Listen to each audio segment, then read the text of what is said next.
right with truth. If you're saved, you're going to live saved. If you're holy, you're going to act holy because you're confronted with the truth.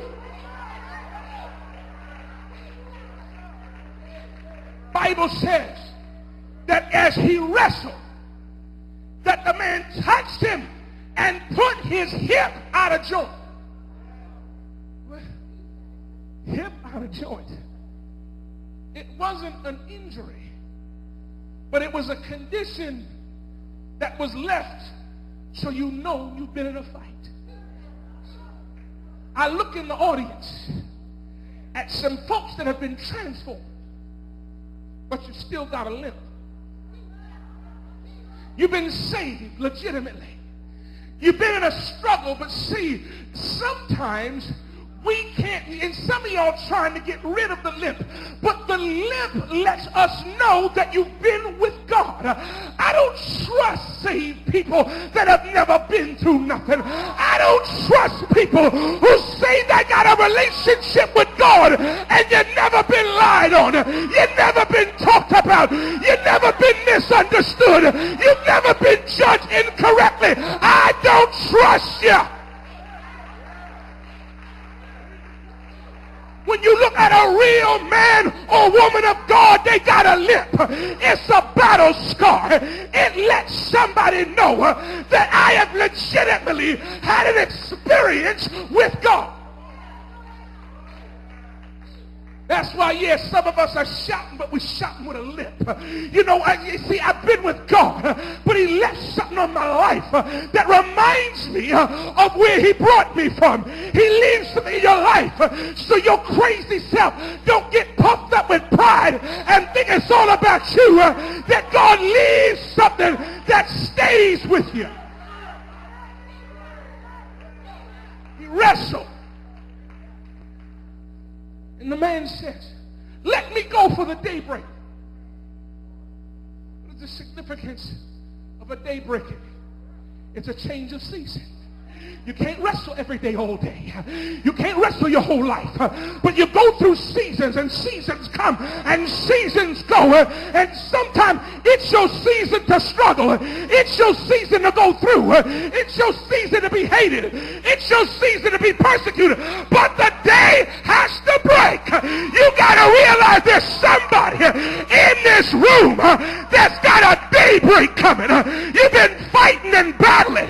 You've been going through a hard place, but the day is breaking. I dare you to look at somebody and say, daybreak.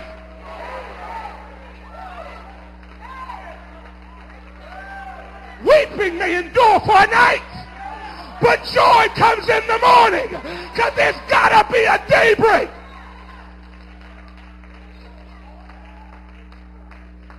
But why did the man say, let me go, because the day breaks? Because see, you can't just hold on to God during the good season. But I'm going to hold on to you in the midnight and the breaking of day. See, everybody wants to reach out for God when they're going through. But when morning comes and your blessing comes, are you still holding on for dear life? When God starts blessing you and turning your situation around, don't let go of God, because he won't let go of you, because you got to hold on till day breaks.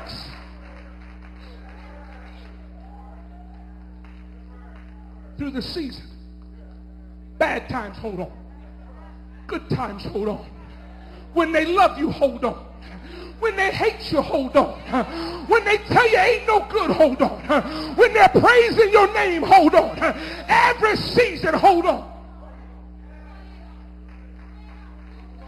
Let me go, for the day is breaking. Then, interesting. The man says, what is your name? If this was an emissary of God, he should have known his name. But he was not asking him for his name. He was asking him for his purpose. See, the problem is, people have been calling you by a name they know you by.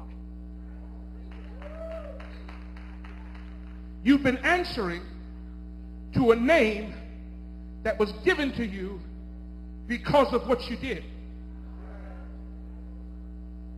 You're answering to a name. See, when you go through some things, people will know you. Have you ever heard this? Oh, do you know my friend so-and-so? No, I don't know him. No, they did this. Oh, yeah, I know him. They don't know me. They know what I did. I went through a season where I was known for what I did. So? When are y'all going to learn to say, so what?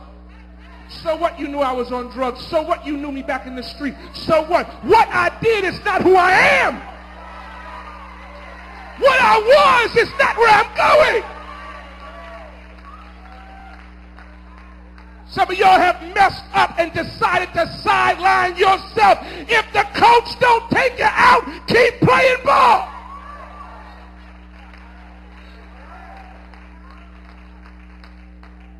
You got to realize, young people, you don't owe anything to anybody but God.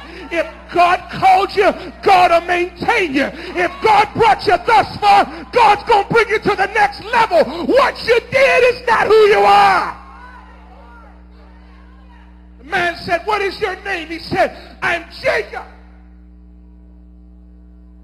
That's who I was. Because I held on to my brother's heel when we were babies. Because I lied and tricked my father and stole a blessing. I am Jacob. You got to surrender the name of your past and receive the name of your assignment.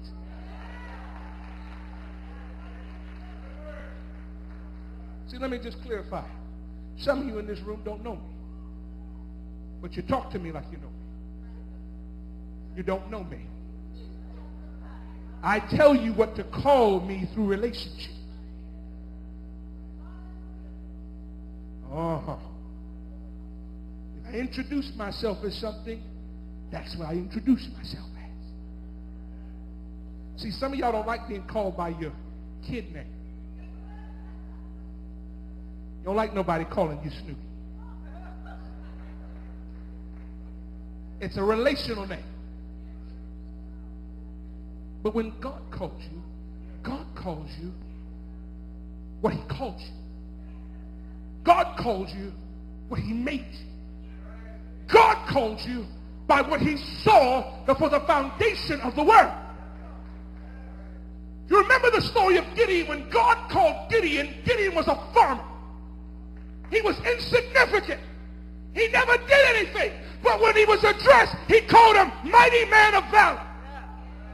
Because God will call you something you ain't done yet. God will call you great before you do anything great.